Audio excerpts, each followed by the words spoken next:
예, 안녕하세요. 본치아니온 원장 이문진입니다. 오늘도 먼저에 이어서 어떤 암의 대사 특징을 이용한 암 억제에 대해서 알아보도록 하겠습니다.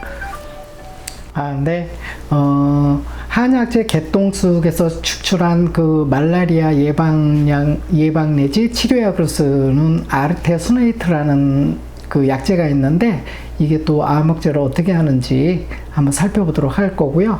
그 다음에 이제 요 아르테수네이트가 청울하는 약재, 요게 청울하는 약재인데 우리나라만은 개똥쑥이라고 그러거든요.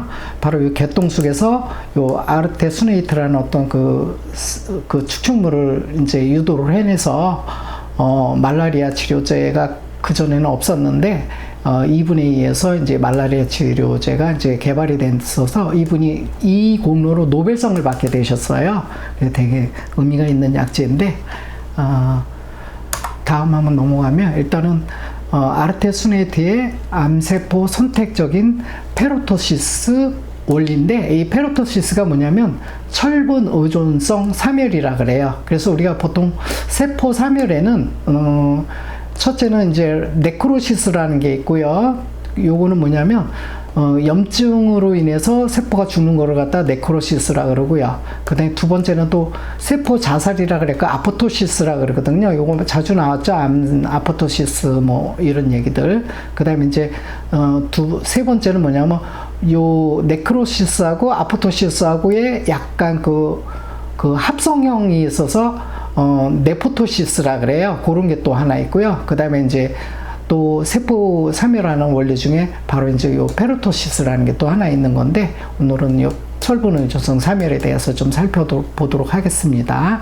일반적으로요, 정상세포하고 암세포 차이는 뭐냐면, 정상세포는 이게 철이 적다 그랬죠. 근데 이제 그래서 아르테수네이트가 작용을 잘 안 한다 그러고요. 근데 이제 암세포에는 그 세포 분열이라든가 뭐 DNA 복구라든가 이런 것들을 빨리빨리 해내야 되기 때문에 거기에 이제 그 필요한 성분들이 철분이 많이 필요하기 때문에 보통 정상세포보다 한 3-4배 정도 이상으로 그 암세포에 철분이 많이 이렇게 함유가 되어 있다 그래요. 근데 이제 그 아르테수네이트라는 어떤 그 약성분이 뭐냐면, 여기 엔도 그 페록사이드 브릿지가 있죠. 요게 뭐냐면 요 아르테수네이트에 함께하는 그 브릿지인데, 요게 이제 그 암세포의 그 세포 막내로 들어가서 철분과 결합하는 그런 그 다리거든요. 그리고 결합하게 되면 이제 그 철과 반응해서 프리 라디칼 같은 거를 이제 발생을 시켜서 이제 암세포의 DNA를 파괴를 해서 암세포를 죽음으로 요도하는 그런 원리거든요. 그래서 그거를 페로토시스라 그러고요. 좀 더 구체적인 건 다음 PPT 들어가겠습니다. 그래서 이제 페로토시스가 이제 어떤 원리냐면, 처음에는 이제 그 보통 이제 그 삼가철 FE3 돼 있는데, 이 삼가철이 두 개가요, 이 트랜스페린이라는데 이렇게 결합되면서 이제 보통 혈액이라든가 이렇게 체액 속에 떠다니다가 이제 요게 TFR 이게 뭐냐면 트랜스퍼린 리셉터 수용체거든요. 그래서 이게 세포막에 이렇게 결합이 되면 요게 이제 여기 보면은 엔도존 돼 있죠. 요게 뭐냐면 이렇게 결합이 되면 요 부위가 안으로 쑥 이렇게 안으로, 왜 탐식작용 그 세포작용처럼 안으로 요 자체가 쑥 밀려 들어가면서 여기가 다시 탁 막히고, 이렇게 하나의 그 어떤 그 독립적인 그 액포 상태로 이렇게 들어오게 되거든요. 그러면 그걸 엔도좀이라고 그러거든요. 근데 그 엔도좀이 이제 산성화가 되면 이 STAP3라는 어떤 그 물질에 의해서 이제 상가철이 이가철로 이제 이렇게 변하거든요. 그러면 이제 이가철이 DMT1이라는 요 엔도좀 막에 있는 어떤 철 수송 역할을 해주는 어떤 그런 분자 물질인데, 요거에 의해서 이제 그 세포 질 속에 이제 세포질로 이제 빠져나가게 되거든요. 그럼 이제 이 세포질 속에 있는, 아까는 이거 산가철이었는데, 여기서 이제 요 어떤 효소에 의해서, 물질에 의해서 이가철로 바뀌고, 또 얘에 의해서 수송돼서 이제 바깥으로 나왔잖아요. 그러면 이제 이가철이 어떤 역할을 하냐면 바로 DNA 합성과 복구 혹은 또 세포 주기를 갖다가 조정해 주고요. 그 다음에 이제 미토콘드리아에서는 에너지 생산, 또 햄 합성, 그 다음에 Fe 황 클러스트 합성하는데 또 철 성분이 꼭 필요하거든요. 이런 기능을 하고, 그 다음에 만약에 남는 것 같은 거는 철을 저장을 하는데 이 페리틴이라는 어떤 상태로 저장을 하고요. 그런데 이제 이 아르테수네이트라는 아까 그 브릿지가 있었죠? 걔가 이제 요 철분들하고 결합을 하게 되면, 과산화수소를 갖다가 이 수산화기 OH 하이드록실이라는데 이게 가장 활성산소 중에 제일 강한 그 활성산소고, 바로 요게 DNA라든가 이런 거를 손상을 좀 바로 암으로 이제 넘어가는 경우들이 되게 많거든요. 그래서 그렇게 해서 이제 세포에 손상을 줘서 결국은 세포를 죽게 하는 거고, 그 다음에 이제 요거 이제 이렇게 철로 이제 온 다음에 여기에 들어온 다음에는 요게 이제 그 수용체가 다시 또 이렇게 빠져나가서 또 재활용된다는 얘기 하고요. 예, 그렇게 이해하시면 될 것 같고요. 다음 또 좀, 이것도 이제 거의 뭐, 조금 아까 설명했던 그런 같은 내용인데, 요게 뭐냐면 특히 이렇게 철분하고 아르테수네이트하고 결합하는 거를 펜톤에서 펜톤 반응이라 그러거든요. 그래서 펜톤 반응에 의해서 활성산소가 많이 발생이 되면으로 인해서 그 세포의 여러 가지 그 과산화 지질이라든가 세포 막성분들이라든가 아니면 세포 소기관들이 있잖아요. 뭐 그런 것들이 이제 산화돼서 결국은 변성이 돼서 페로토시스 이렇게 세포사를 이루긴다는 얘기고요. 또 넘어가면, 그 다음에 이제 고타민, 비타민C 정맥 주사가 또 이제 같은 어떤 그 아까 아르테수네이트와 같은 비슷한 원리로 인해서 암세포를 선택적으로 억제 원리. 그리고 아까 그 아르테수네이트 페로토시스가요, 아까도 얘기했지만 특히 암에 철분이 많기 때문에 정상세포, 철분이 적은 정상세포에는 별로 이렇게 영향을 안 주고, 철분이 많은 암세포에 주로 선택적으로 공격한다는 거 되게 중요하죠. 왜냐면 이게 선택적이라는 의미가 왜 중요했냐면, 그 세포 독성 화학 항암제가 암을 갖다 억제를 하는데, 얘는 뭐냐면 무차별적으로 세포 분열이 빠른 세포들을 정상세포든 뭐 암세포든 상관없이 막 이렇게 그 무차별적으로 다 공격하다 보니까 어떻게 하면 이게 선택적으로 한다는 게 되게 그분들한테는 이게 하나의 뭐라 그럴까 중요한 화두였거든요. 그래서 이제 그 대사 특성들을 연결해서 어떻게 하면 암세포의 특징을 충분히 활용을 해서 다른 정상세포들은 다치지 않게 하고 암세포만 공격할 수 있는 게 뭐냐 하면서 나왔던 것들이 지금 이렇게 대사 특징이라든가 뭐 이런 것들에 대한 모든 여러 가지 아이템들이 나오게 된 거거든요. 근데 그 중에서 또 비타민C가, 고농도 비타민C 정맥 주사가 또 암세포를 선택적으로 이제 억제를 하게 되는데, 그 원리는 아까 그 페로토시스하고 거의 비슷해요. 고농도 비타민C를 갖다가 혈관을 주사를 하게 되면 이제 세포 속으로 들어가서 해당 과정, 이 고농도 비타민C가 구조가 글루코스, 포도당과 비슷하다 그랬잖아요. 그래서 해당 과정으로 들어가거든요. 그 해당 과정으로 들어가서 바로 이제 H2O2 과산화수소라 그러고, 이것도 나름대로 저 활성산소 중인데 좀 약한 활성산소거든요.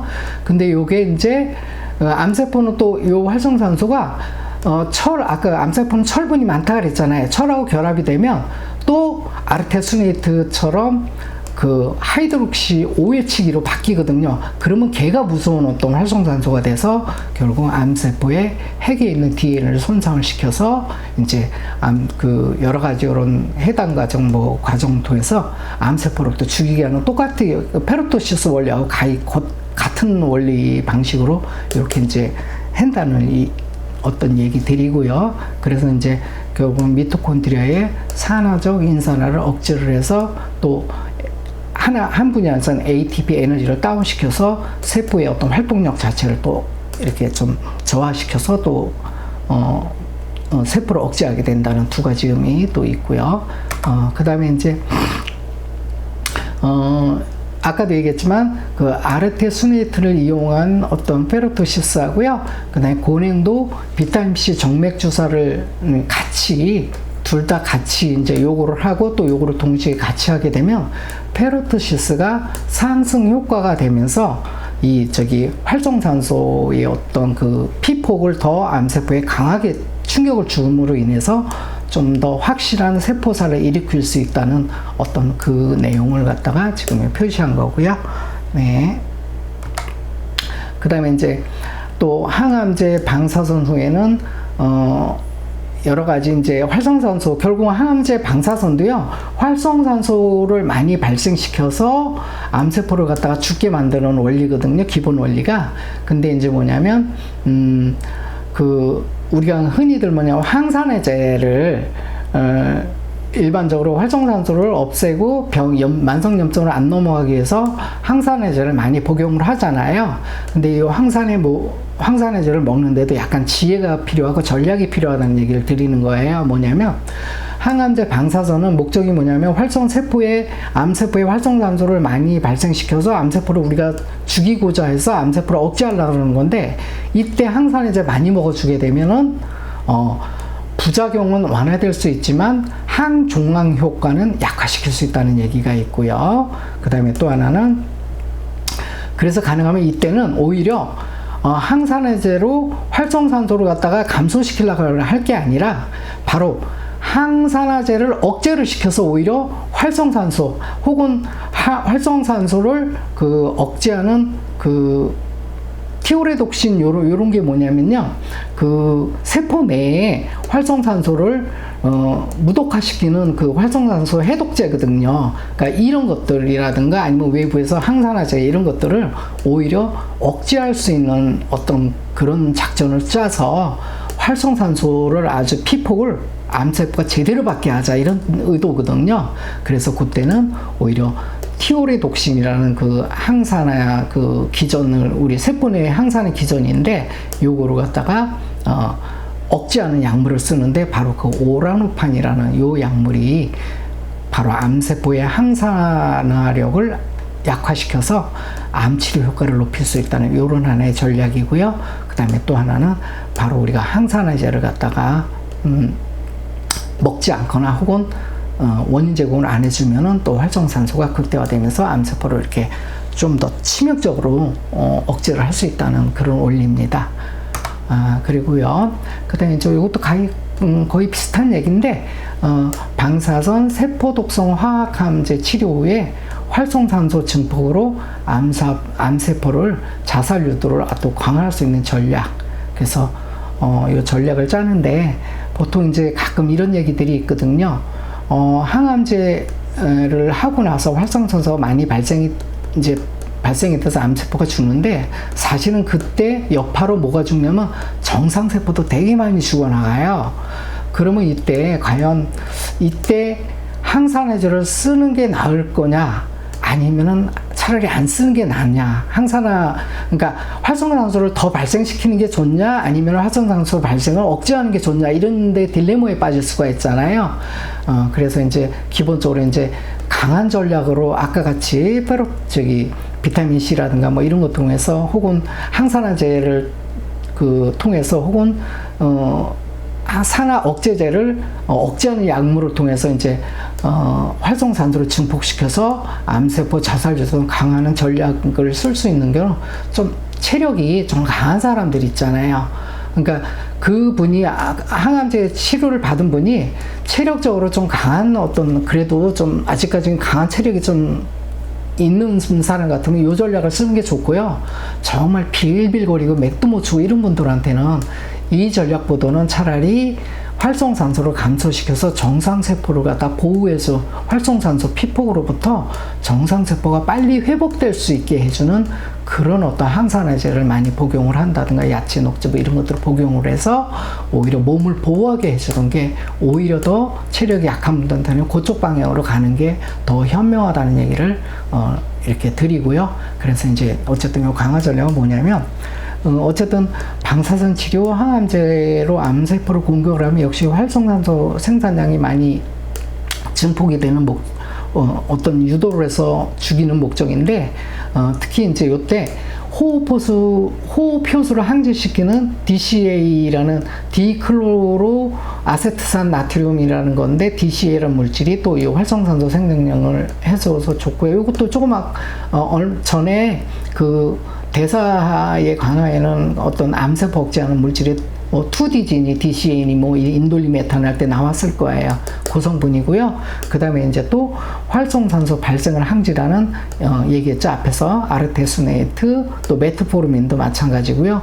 또 셀레콕시브라는 항염증 그 약제인데, 요것도 또 활성산소를 또 발생을 많이 시키고요. 그 다음에 고농도 비타민C 지금 얘기했던 요거를 통해서 이제 활성산소 생산량을 많게 하자 하고, 그 다음에 이제 반대로 활성산소 어떤 소거 기능, 그러니까 항산화제죠.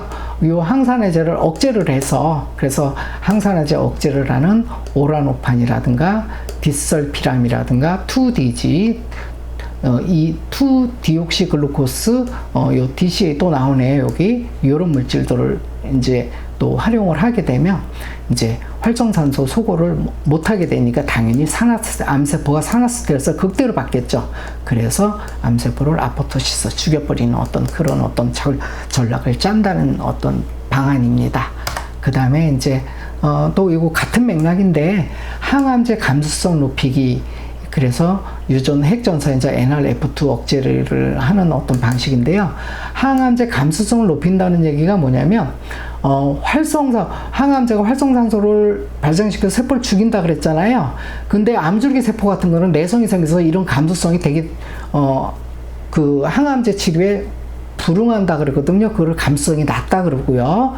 그 다음에 일반 어떤 그 암세포 같은 경우는 바로 이제 어떤 항암제 치료의 감수성이 이렇게 높이는데, 그 불응하는 어떤 그런 것들을 갖다가 좀 더 반응해서 감수성을 높여서 좀 더 치명적으로 항암제 치료에 듣게끔 어떤 그런 거를 목적으로 하는 어떤 그 전략이거든요. 그래서 그거를 갖다 NRF2를 억제를 해야 된다 하는데, 이 NRF2 문제인데, 이래서 볼게요. 예를 들어서 이제 산화 스트레스가 이렇게 발생이 되면 세포의 산화 손상, 그 다음에 삼일요도죠. 특히 암세포.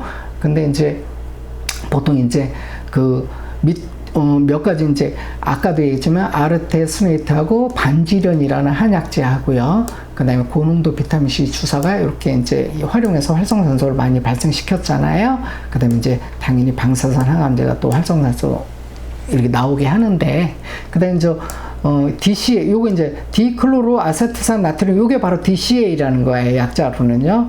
요게 또 미토콘드리아의 산소 호흡을 갖다가 활성화시켜서, 요게 또 미토콘드리아가 어느 때는 활성화되면 활성산소가 또 좀 많이 증식이 될 때도 있고 그렇거든요. 어느 때는 또 미토콘드리아의 산소 호흡의 어떤 그 복합체를 갖다 억제를 하면서, 메트포르민 같은 거는 오히려 그런 거 억제를 하면서 또 활성산소를 좀 이렇게 발생하게 하는 약간 그런 미묘한 차이들이 있지만, 중요한 거는 어쨌든 미토콘드리아에서도 활성산소를 많이 발생하게 하게끔 하는데, 요거를 억제하는 게 있는데, 그게 뭐냐면 바로 글루타티온이라든가 티오레독신. 요게 뭐냐면요, 세포 내에 우리가 이제 활성산소가 발생됐을 때 그걸 놔두면 몸이, 세포들이 치명적인 손상을 받을까, 세포 내에 자체적으로 구비되어 있는 항산화력 그 기전들이거든요. 그 물질들이거든요. 그래서 근데 요게 보통 NRFT라는 그 유전자 전사 인자에 의해서 많이 활성화가 돼요. 그래서 이제 결국은 이게 활성화가 되면 얘들이 활성화되고, 얘들이 활성화되면 활성산소가 또 억제를 되기 때문에, 또 우리가 원하는 의도에 반하는 거기 때문에 오히려 이 NRF2를 억제를 하는 게 하나의 그 활성산소를 극대화해서 암세포를 갖다 산화스트레스 받아서 죽게 만드는, 감소시키는 그런 목적을 위해서 이런 작전을 쓰는 건데, 바로 NRF2를 억제하는 약물이 메트포르민, 참 자주 나오죠. 이게 메트포르민이 아주 옛날 그 당뇨약인데, 이게 이제 신약 재창출에서 제일 많이 거론이 많이 돼요. 그만큼 어떤 암 억제, 단순한 어떤 대사 조절뿐만 아니라 암 대사 조절에도 많이 활용될 수 있는 여지가 있다는 뜻이거든요.